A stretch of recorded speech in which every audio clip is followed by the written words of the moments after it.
Il y a plus de grandes équipes. L'IG, il va falloir être plus fort. Il va falloir gagner, tout simplement.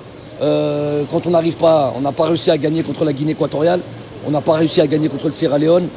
Donc on n'est plus dans cette position de se dire on choisit cette équipe ou là on choisit cette équipe. L'IG, il va falloir bien étudier. Il va falloir, notre propre ennemi, c'est nous-mêmes. Pour moi, on est capable de battre n'importe qui. Et aujourd'hui, avec les deux derniers matchs, on est capable de perdre contre n'importe qui. Si on reste sur cette tendance-là, donc il va falloir déjà nous-mêmes se retrouver, réanalyser. C'est vraiment ça qui me tient. Je vais me remettre au travail dès demain, dès après-demain. Il va falloir respirer un peu. Ça a eu cet échec a un vrai impact sur nous, sur moi individuellement. Moi-même se remettre en question, je veux dire réanalyser les choses et repartir sans tout remettre en question. Ça serait une grosse erreur de tout remettre en question. On a cette fâcheuse habitude d'aller chercher des coupables. C'est pas comme ça que ça fonctionne. On évolue, on progresse là-dessus. Se remettre en question, ça ne veut pas dire tout remettre tout remettre en cause. Il y a eu des choses qui ont marché pendant 3 ans, ça ne peut pas disparaître du jour au lendemain. Coach, sur le départ des joueurs des Morts et la polémique hier, justement un petit éclaircissement sur le départ des joueurs. Je dis, c'est une des... Je m'occupe du technique, je m'occupe de ce qui se passe pendant le tournoi.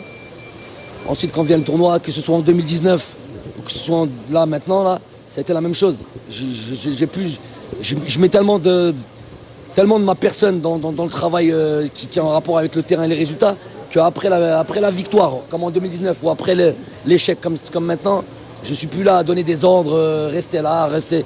Non, ils ont décidé qu'il fallait qu'ils rentrent vite dans leur club. Ils sont rentrés, après l'organisation m'a dit je ne peux pas être sur tous les terrains. Je ne peux pas être sur tous les terrains. Mais ça, ce que je peux dire... Personne n'a trouvé le sommet, même nous, journalistes. Oui, parce que ce que je peux dire, c'est qu'il ne faut pas aller chercher les mauvaises raisons de dire je ne sais pas quoi. Ceux qui vont trop vite dans des conclusions, je ne sais pas quoi. Ceux qui viennent dire comme ça, Riyad Mahrez, il a eu des vacances. Quelles vacances il a eu?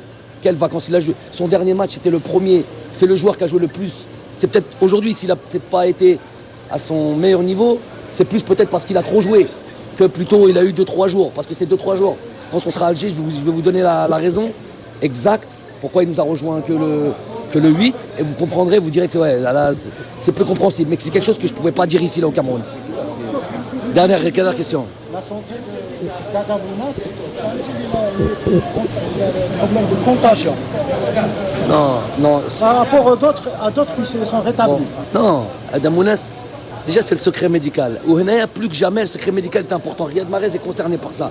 Le joueur, tu ne le revois plus. Ici, tu dis le joueur, il a le Covid. C'est fini, tu ne le revois plus.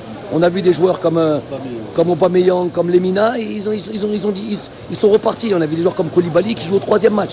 Ça, les gens ne peuvent pas tout dire. Ici, il y avait une réglementation, elle est stricte.